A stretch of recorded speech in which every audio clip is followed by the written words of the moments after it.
Saya bilang sepalsu-palsu madu itu lebih bagus daripada minum gula pasir. Kenapa? Karena gula pasir mengandung senyawa sulfit yang merusak pankreas. Paling mungkin bikin madu palsu dari CMC, karboksimetilselulose, yang dipakai untuk menggumpalkan atau mengentalkan makanan. Jadi madu 1 botol, tambah air kurang lebih 5 botol, taruh CMC 1 gelas, jadi sama. Itu. Dan CMC lebih aman daripada gula pasir. Nggak jadi mendingan saya nggak minum madu daripada minum yang palsu. Ini propaganda. Ya, pengecekan yang paling sederhana. Madu tidak menjadi patokan dikerubungin semut atau tidak dikerubungi semut. Itu dulu.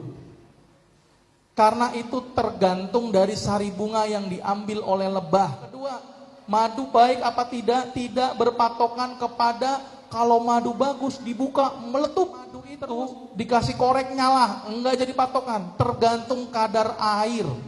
Kalau kadar airnya tinggi, korek nggak bisa nyala. Dan itu dipengaruhi oleh iklim.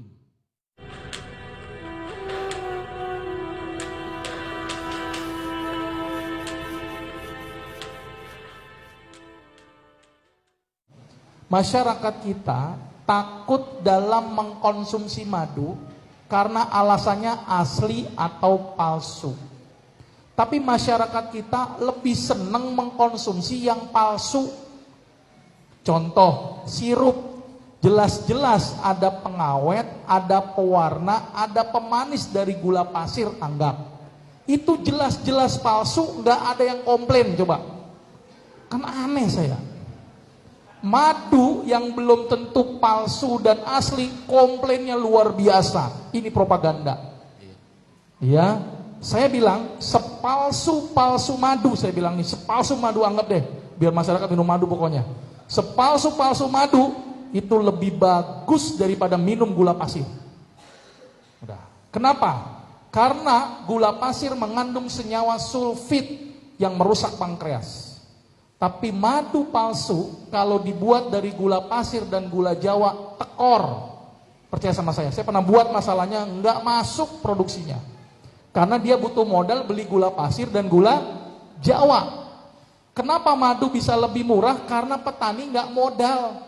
Cuma naruh bubuk lebah aja, plak udah tertunggu 3 bulan panen. Maka itu bisa lebih murah harusnya. Karena nggak butuh modal apapun. Tapi kalau bikin dari gula pasir dan gula Jawa, dia modal duit dulu, tek beli, dibikin, nggak masuk harganya.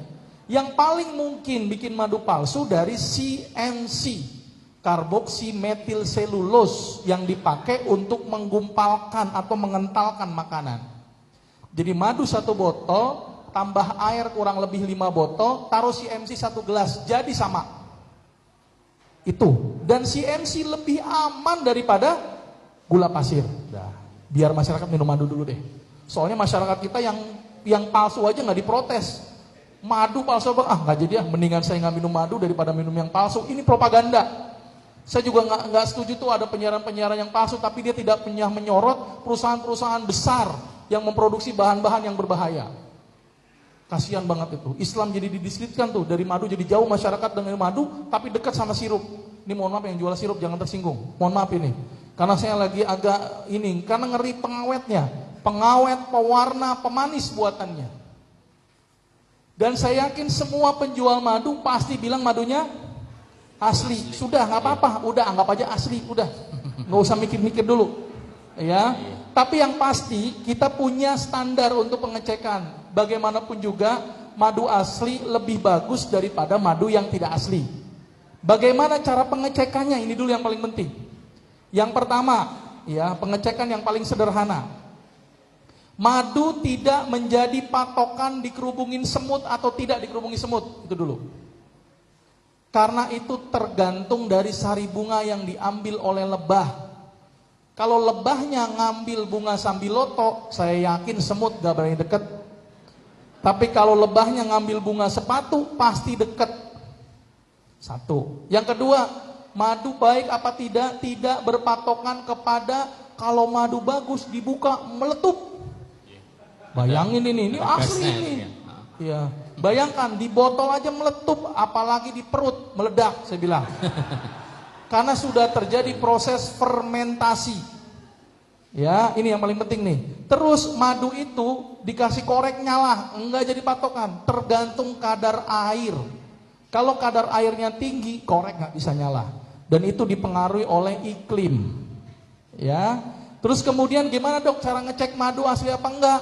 Yang pertama tolong cek lab. Harganya 3 juta untuk ngecek lab, ya kan? Mahal kan, ribet kan jadinya kan. Wah, mahal amat dok, masa beli madu cuman 100.000, cek labnya 3 juta, ribet. Tapi ada yang sederhana, beli pH indikator. Ya, pH indikator yang ada nilai 1 sampai 14 dicelup.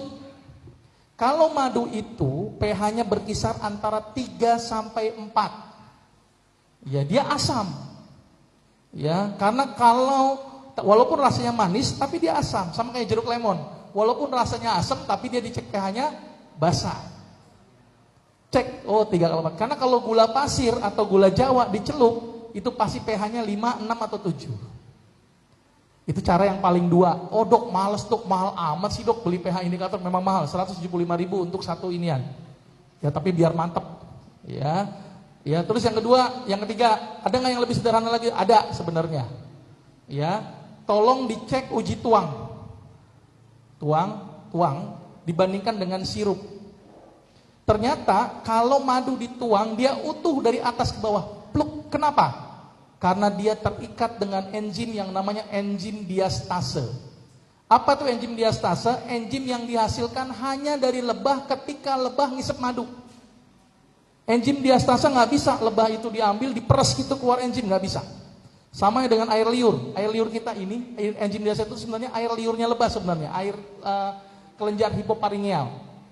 Sama hanya dengan manusia, dia bisa akan produksi air liur kalau dia makan.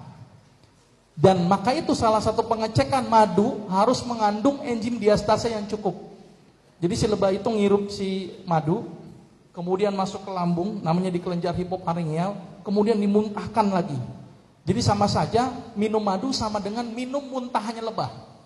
Gitu ya, karena lebah sudah mengeluarkan di situ dan itu tergabung dengan enzim diastase. Dan itu mengikat. Maka itu kenapa kalau sirup dituang dia pedar. Tapi kalau madu dituang dia utuh, pluk. Dan satu lagi uji goyang.